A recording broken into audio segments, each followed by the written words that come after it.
here. That's where we turn on to the little. And you hit the button, and then you 90-degree turn. Jerry, tell him he's got to ring the bell. They're telling him they got to ring the bell for one more lap.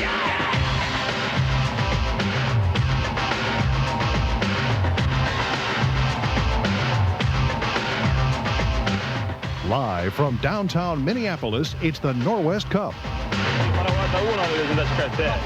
Io l'ho portato avanti fin lì. E che me l'ha detto a me? Non mi ricordo cosa mi ha detto, mi ha detto qualcosa a me. Sì, se mi va davanti mi dice Simone, portiamo avanti, Simone esci. This KARE 11 Sports Special is brought to you by Norwest Banks. Here is your host, Randy Shaver. And we would like now for the remainder of our independent... Good afternoon, everybody. Welcome to downtown Minneapolis for the third annual Norwest Cup. The bikers are being introduced to a large crowd here on Marquette Avenue, and we're about 10 minutes away from the start of the third annual Norwest Cup. I'm Randy Shaver, and joining me this afternoon will be John Eustace, our race analyst, who has done a lot of great races in his career, including the Tour de France. So we're very privileged to have John with us today. We have a half-hour live program from 1 to 1:30 to show you the start of the race, and then we'll come back between 5 and 5:30, hopefully, to show you the finish of today's race. It is 4 hours long, covering 110 miles. John, first of all, let's talk about the weather, because the humidity shot up. The wind is coming out of the southwest at about 25 miles per hour. You're going in and out of buildings in some sections of the course. Will it be much of a factor today? Oh, yeah, absolutely. This is a real Midwest race. You've got real strong heat, real strong wind. With the humidity, the high heat, the length of the bike race is a 111-mile race. That's a long time. That's over 4 hours on the bikes, where the heart rates are going to be going at 100, 170, 180 beats a minute. They'll be losing enormous amounts of water. So hydration, drinking will become a big factor in this race. The wind will be coming from every angle, especially on the crossings of the Mississippi River over the Hennepin Bridge. That has the wind there can hit them from the side and literally blow the field into pieces. So the weather is going to be tough here. Let's set the stage for you, because this is the final stop on the Tour of America series.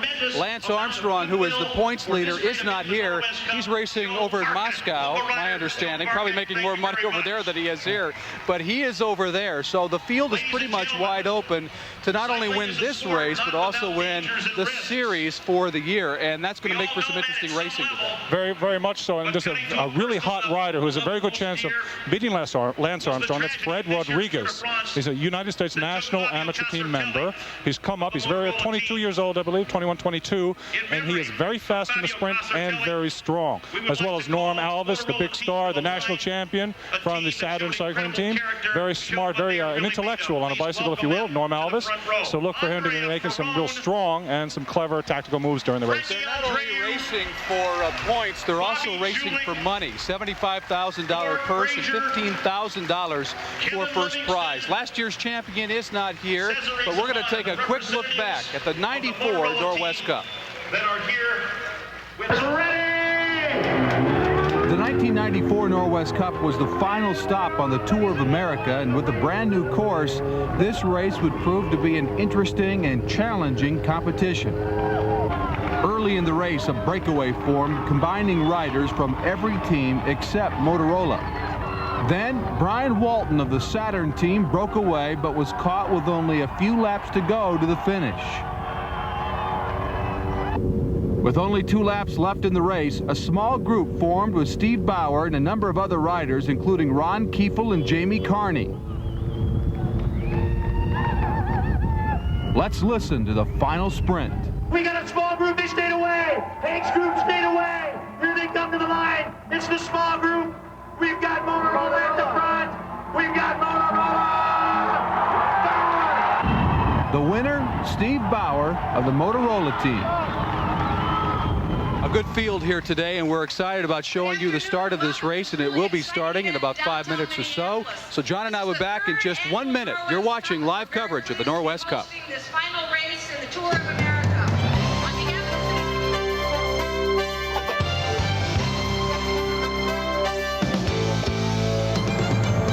Hello, Norwest. You like our slogan? Right, Norwest to the nth degree. You like it so much you've written a jingle. Well, I'd be glad to listen.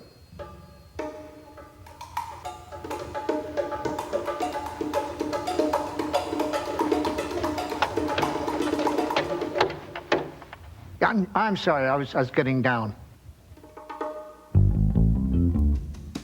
Come to the Norwest Cup, Minnesota's international bike race.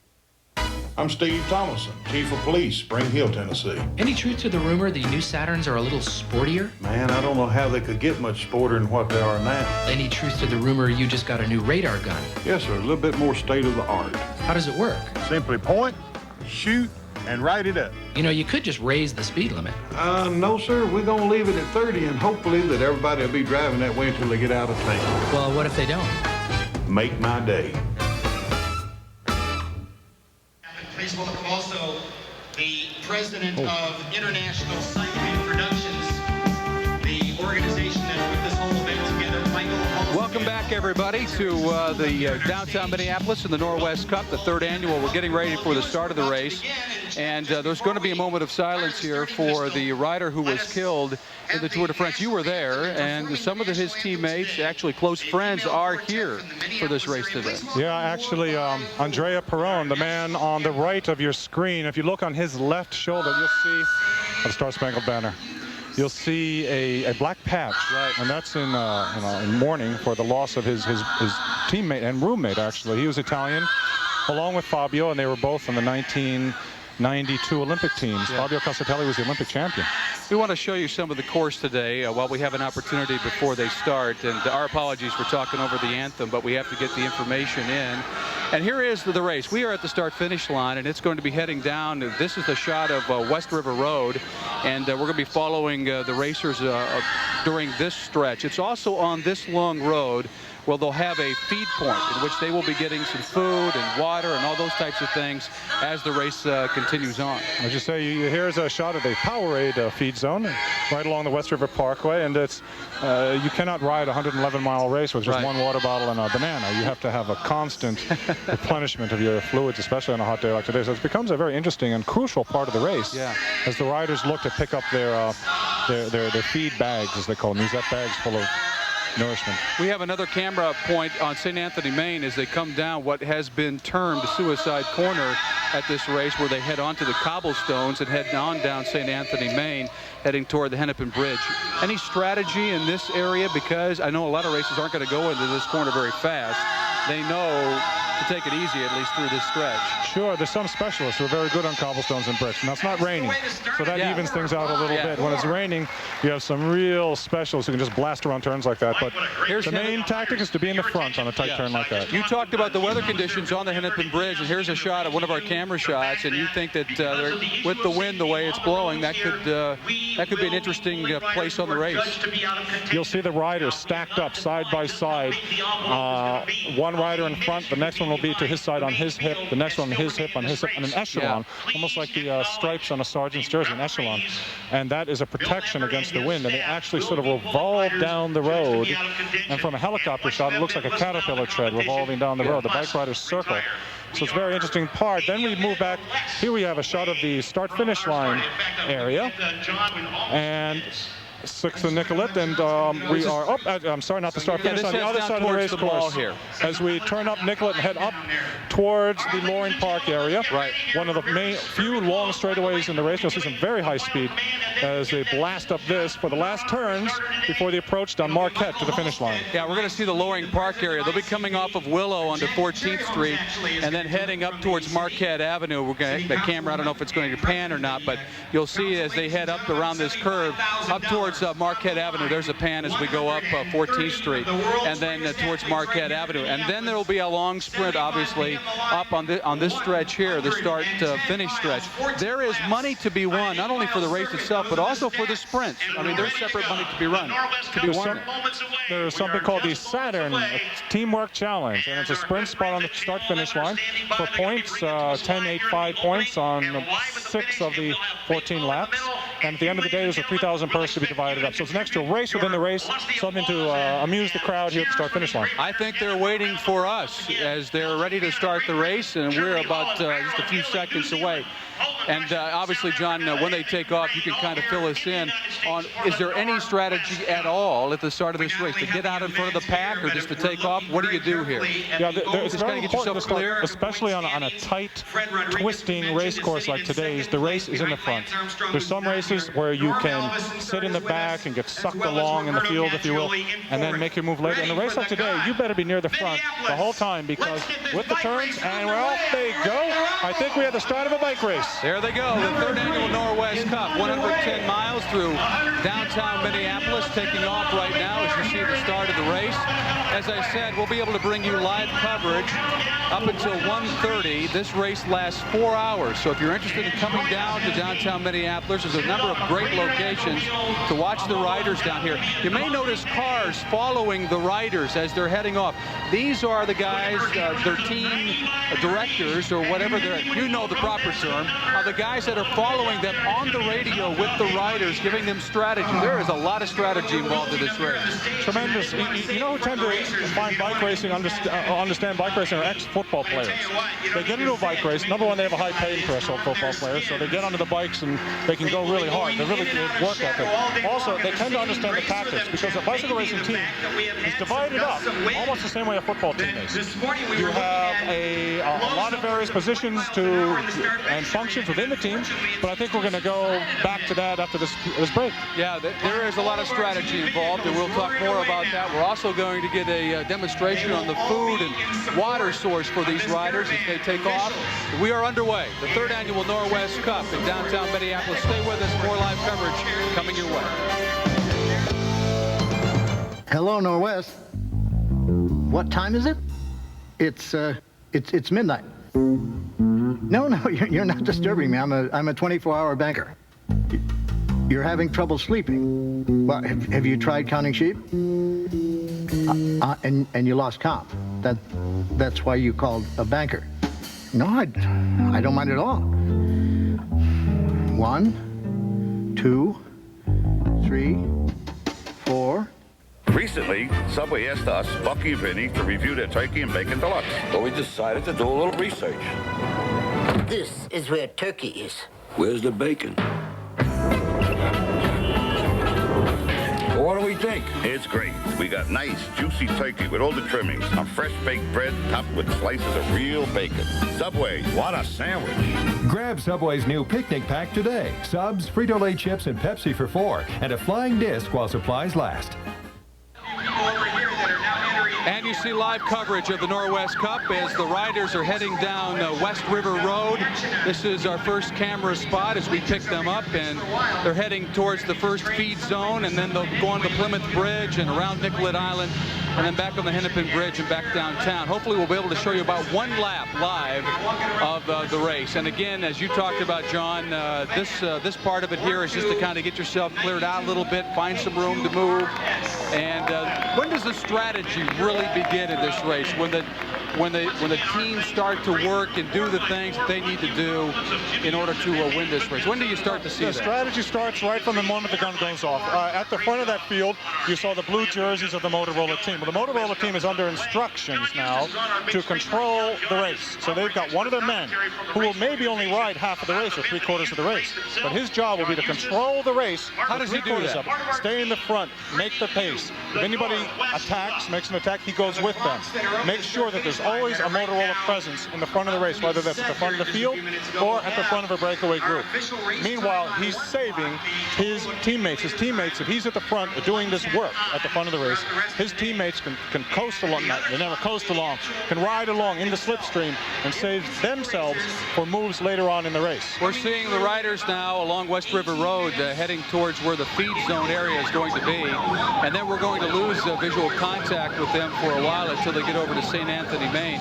But as you can see, that they're starting to stretch themselves out a little bit. 118 riders here, very strong field, despite the fact that the #1 points leader in the Tour of America, Lance Armstrong, not among us. We're going to talk with Dan Zeman in just a minute concerning what these riders will face and what they will be eating and drinking along this feed zone route during the course of the race. Again, it is very warm. The humidity is high.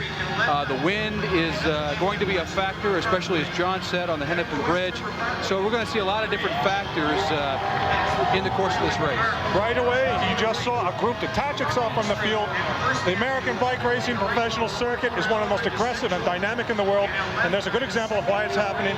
Right from the gun, you have a group making their move, an attempt to break away. You can be sure, when we get a better look at that group, that there will be a Motorola jersey in the front there. This is going to be a race fought from start to finish. See them go by, and there's a gap, and they're just catching up all in a line. The race is aggressive right from the start. You're going to have a lot of movement, a lot of aggression today. Let's talk a little bit about the teams that are here, then we'll jump over to Dan Zeman. Motorola is here, Saturn is here. Those are probably the two most notable names.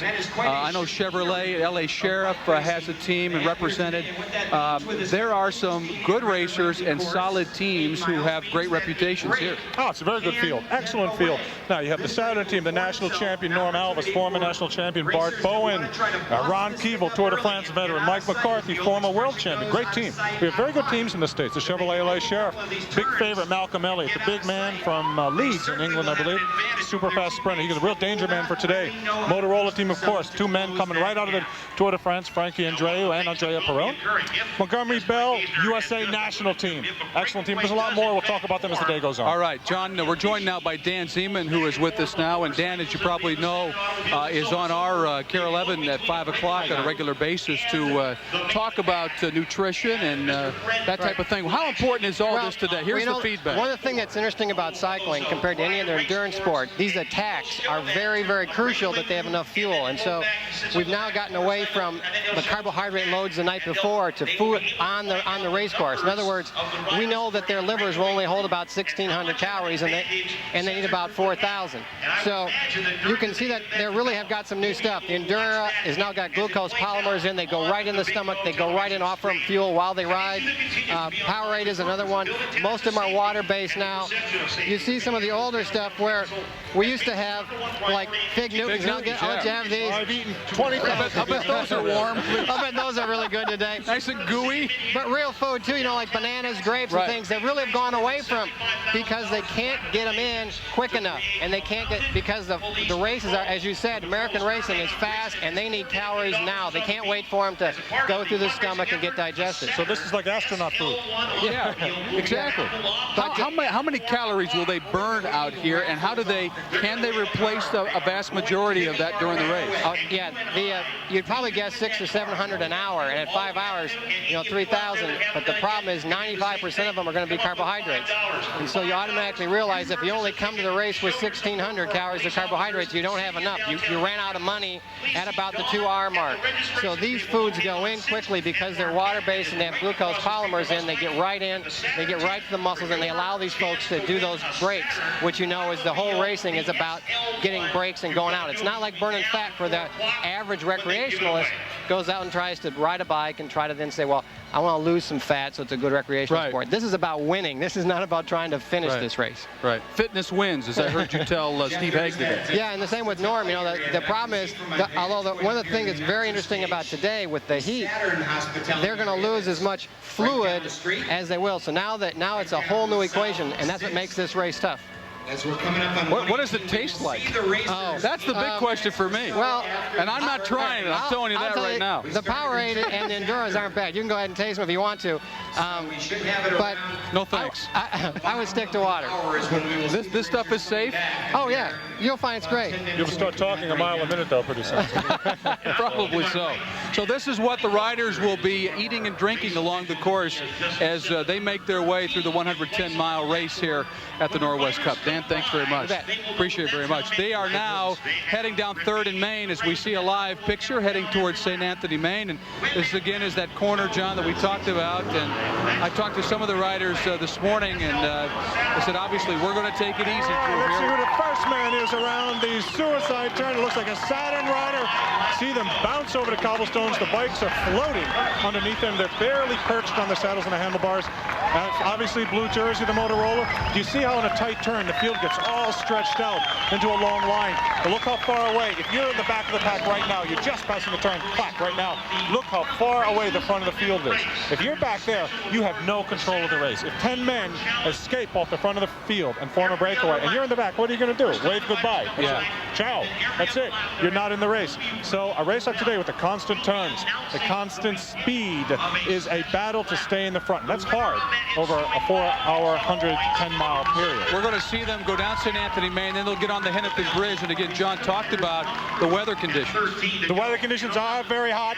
A lot of liquid, as we talked about before. You saw the two riders pass in the cars. Those were two riders.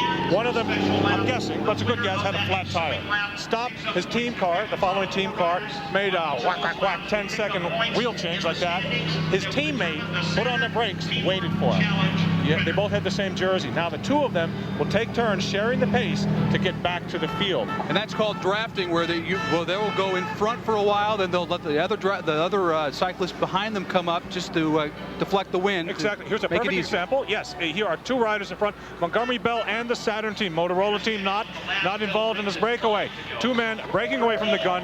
Each one will take approximately 30 seconds in the front to pull over. Here are other riders trying to catch. This is the bridge. The wind is coming from the side, pushing the riders to our left-hand side of the bridge, their right-hand side. Still a long way to go in the race, but if you see the riders all strung out into a single line in that fashion, that means it's hard. This is a race that explodes from the gun very fast. You're seeing a live picture on the Hennepin Bridge or the Norwest Cup. We're going to take a short break and we'll pick up the action as they head back here towards downtown Minneapolis and see them come up Marquette. Stay with us. You're watching live coverage of the Norwest Cup.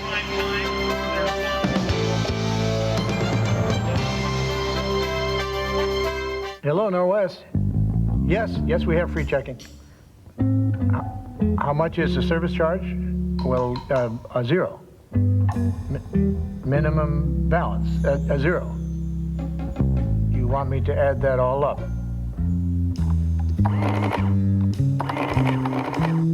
Yeah, the total would be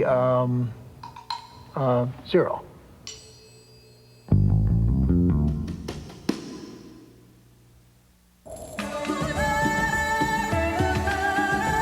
Drive, focus, determination. For the past 100 years, people have been looking to us for investments that help them set their sights and reach their goals. Piper Jaffray, looking toward the future since 1895. You're looking live at the Norwest Cup coverage. The 110-mile race through downtown Minneapolis. Randy Shaver along with John Eustace, and the racers are now heading down 6th Street toward 1st Avenue, towards the Warehouse District. And again, you talked about the breakaway earlier between the two riders. Look what happened on the bridge. The wind on the bridge has done its job. You must have 15 riders. The field is split. You see two distinctive fields there.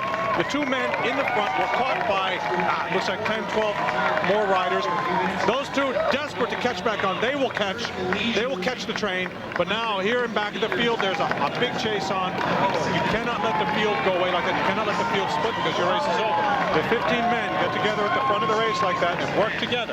That is, each one decides, yeah, I'm with this group. I'm going to work with this group. And each one takes his turn at the front. You'll never see him again. The race will be over after 15 minutes. This is down Nicollet Mall here now, so they've already gone past the Warehouse District and they're heading down Nicollet Mall, heading towards the Loring Park area, and we'll be picking up coverage down in the Loring Park area at 14th and Willow. This is 11th and Nicollet right here as you see the racers continue on down. Fast, high-paced race. Now, because these breakaways, they go away, they get caught, they go away again. See, they're just making the junction. See the gap? See right, there's a gap. Out of the saddle. Look how hard they're trying. Now, this is what's difficult about a bike race. By the way, to point something out, whenever you see the riders in a single line like that, and there are gaps in between the bike riders, sometimes a bike length in between, that means they are desperately hanging on for dear life.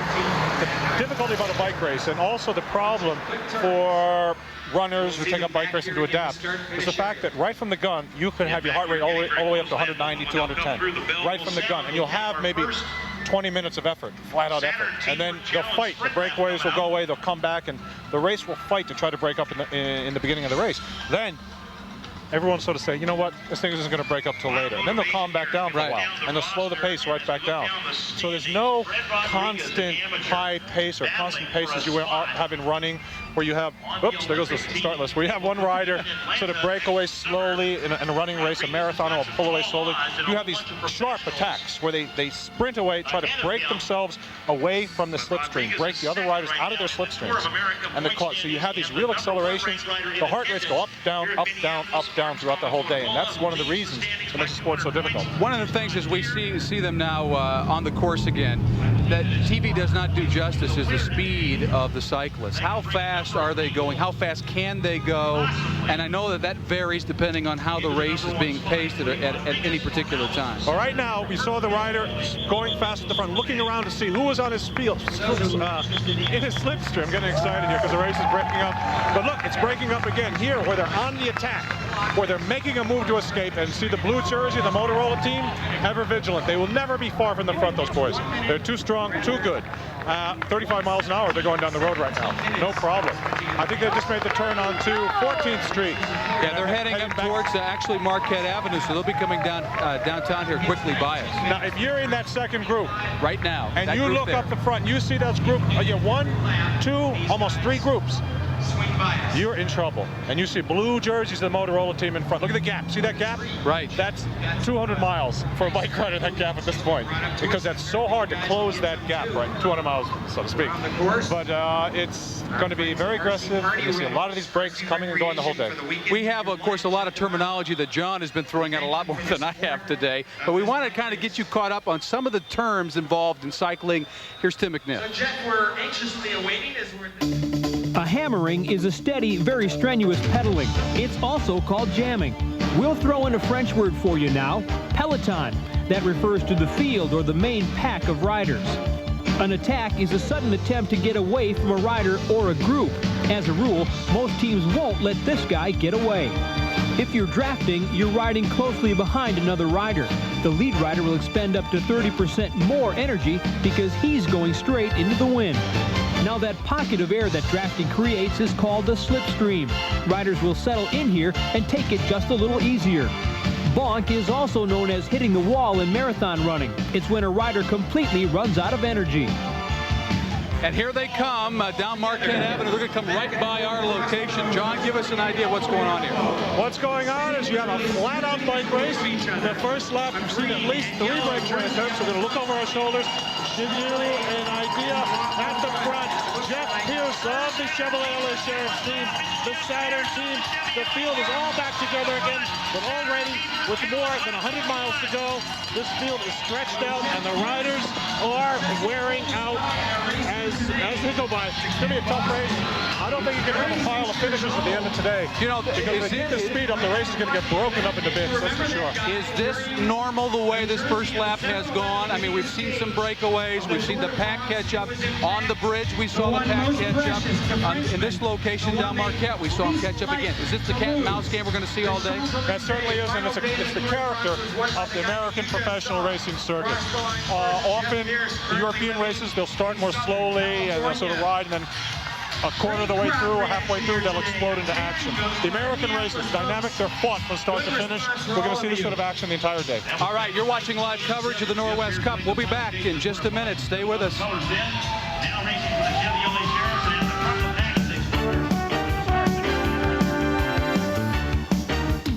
Hot eats, cool treats, a Dairy Queen. Everything about the Big Q value meal is big, except the price. Just $2.99. You get a big double cheeseburger, 33% bigger than McDonald's or Hardee's quarter-pound burgers.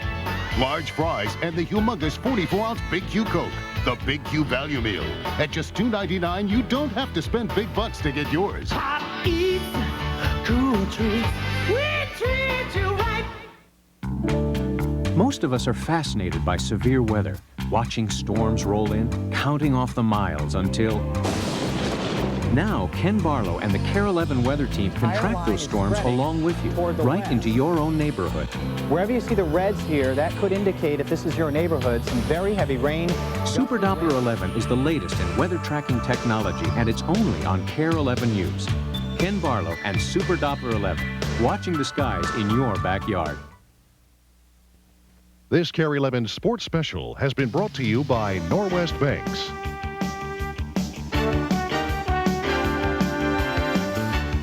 We have about 30 seconds left in our live coverage before we break away until 5 o'clock. And a quick thought, John, as we go away. Dave McCook, the national criterium champion from the Chevrolet LA Sheriff's team, off the front. Another little group behind him, a third little group. You're going to have this sort of action the entire day. And when we come back, we'll have an entirely new picture to show you of the face of the Norwest Cup. 4 hours of racing. We'll be back at 5 o'clock with the finish. Thanks for joining us, everybody.